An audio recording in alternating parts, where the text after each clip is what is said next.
Selamat datang di segmen analisa untuk rekonstruksi dari kasus pembunuhan yang terjadi di Boltim, Sulawesi Utara. Ini sudah dilaksanakan kemarin ya, di tanggal 2 Februari 2024 di Mapolres Boltim. Ini adalah kasus di mana ada seorang perempuan bernama Aning yang usianya sekitar 19 tahun, itu tega menghabisi keponakannya masih usia 8 tahun, dan sampai saat ini dugaan motif yang sangat kuat adalah hanya karena ia ingin menguasai kalung dan juga gelang yang dipakai oleh keponakannya tersebut. Sudah dijual ke pasar terdekat dan dia mengakui bahwa emas yang dijual itu hanya dapat uang Rp3.635.000 aja. Masih banyak masyarakat yang gak habis pikir, kenapa sih hanya demi uang yang dalam tanda kutip tidaklah terlalu besar, tetapi dia mampu melakukan hal tersebut. Dalam 50 adegan rekonstruksi, ada beberapa bagian yang ngebuat kita semakin geleng-geleng kepala. Pertama adalah, ternyata di bagian rekonstruksi ini sama seperti keterangannya Aning ya, beberapa waktu lalu di video yang viral dia bilang bahwa pada saat ada penyidik yang tanya di dalam mobil, berarti waktu kau menghabisi keponakanmu sendiri, kan bagiannya itu terpotong ya teman-teman, bagian atasnya itu memang sudah terpisah ya untuk korban ini, dan dikatakan bahwa berarti waktu kamu melakukan aksi tersebut dia masih dalam keadaan sadar, masih bernafas. Terus si Aning dalam video ini di mobil dia cuma nunduk dan mengangguk-angguk, iya saya hilaf, iya saya hilaf. Dan ini diperkuat dalam rekonstruksi di mana ini ada adegan ke-21 tepatnya. Ini adegan di mana dia sudah mulai membawa pisau dan juga melakukan aksinya. Kalau dilihat dari sini di rekonstruksi ini, diawali adalah dari tersangka ini melihat keponakannya dengan sang ibu yang turun dari atas motor di rumah nenek korban. Mulai dari situ dia mengikuti, sudah merencanakan, bahkan dia pun sudah menyiapkan sesuatu hal untuk melakukan aksinya tersebut. Itu kan sangat tajam, nggak mungkin dong untuk melakukan hal yang seperti itu butuh waktu yang cukup panjang kalau tidak alatnya yang benar-benar maksimal teman-teman. Terus juga pada saat adegan di ke-21, 22, 23, ia membawa pisau kemudian menghabisi, kemudian setelah selesai dia mengambil perhiasan, dan setelah selesai itu sudah dibagi menjadi dua, bagian atas dan juga bawah. Karena untuk memastikan sudah tidak lagi bernyawa begitu, dia itu langsung menutup korban keponakannya dengan daun kelapa. Aneh ya, waktu ngebahas pertama kali video ini kan aku pikir kayaknya itu waktu dilakukan hal tersebut dipisah menjadi dua, sudah dalam kondisi tidak sadarkan diri atau sudah meninggal dunia.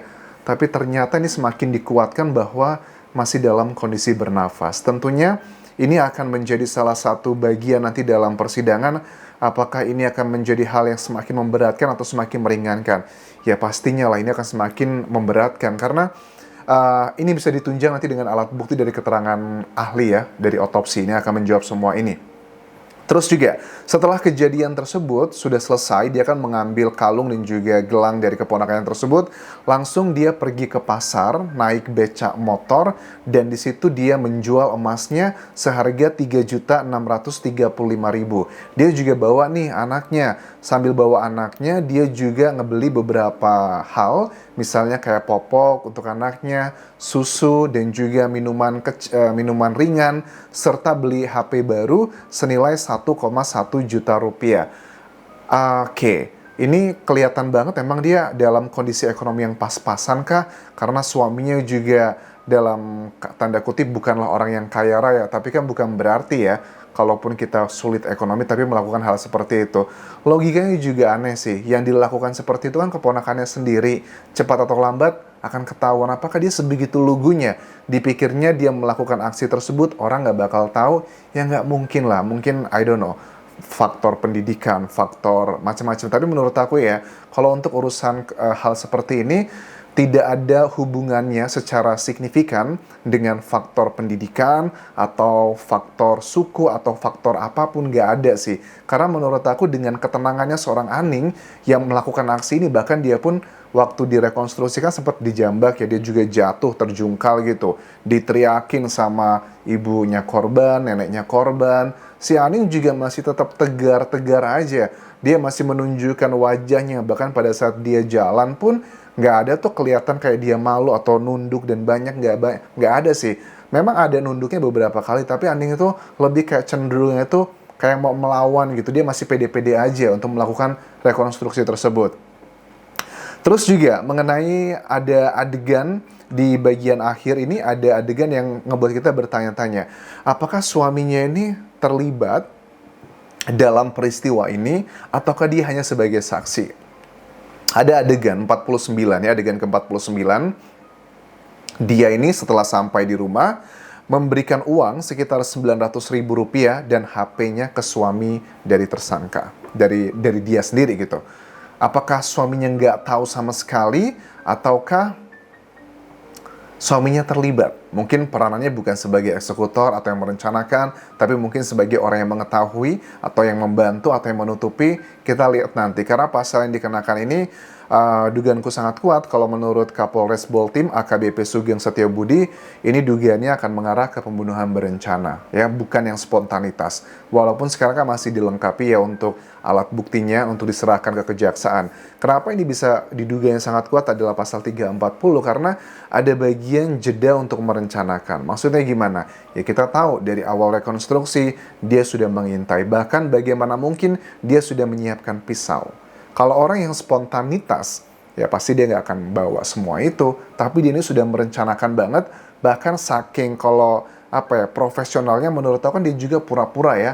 Di video yang sudah aku bahas sebelumnya, dia pura-pura ngobrol sama bupati yang setempat ya, menceritakan, mencari, panik dan sebagainya. Dia aktingnya begitu jago banget dan nggak ada kesan kayak dia tuh menyesal loh. Dia itu menyesalnya karena ketahuan, bukan menyesal karena menghabisi keponakannya sendiri. Sampai sekarang aku juga masih agak nggak yakin ya secara hati nuraniku atau feelingku. Aku nggak yakin Anding ini pure melakukan ini hanya karena dia membutuhkan uang tersebut. Dia juga punya anak, dia punya suami. Kenapa dia bisa begitu tega ya? Aku yakin ada sesuatu hal di balik ini yang mungkin belum tersampaikan di media atau bahkan ditutupi. Dugaan yang sangat kuat adalah sakit hati. Karena pada umumnya kasus pembunuhan itu terjadi karena sakit hati. Tapi sakit hati macam apa, Anjas? Ini anak usia 8 tahun loh. Memang dia bisa ngapain ke Aning? Mungkin bukan sakit hati dengan anak tersebut, tapi sakit hati dengan orang tuanya. Apakah dugaannya ada sebagian netizen yang bilang apa? Kan ini banyak juga nih teman-teman yang masih menyalahkan orang tuanya. Makanya kalau punya anak itu jangan dikasih emas dan sebagainya, itu akan mengundang A, B, C, dan D. Menurut aku itu adalah hal yang wajar ya. Apalagi juga emas yang dipakai anaknya juga nilainya kan ternyata hanya 3,6 juta sekian. Itu bukan emas yang kayak dipakai oleh siapa? Oknum-oknum yang pengusaha-pengusaha skincare yang emasnya berkilo-kilo. Kalau emas yang kayak gitu baru kita bisa komplain. Ini kan emas yang nilainya hanya 3,6 juta, itu adalah hal yang wajar. Kayak baju aja yang mewah, yang berbranded, harganya juga bisa belasan juta. Jadi menurut aku orang tuanya tidak salah sama sekali memberikan emas tersebut sebagai bentuk kasih sayang. Yang salah adalah Aning. Dugaanku sangat kuat, ini Aning ini punya sakit hati sebenarnya kepada orang tuanya.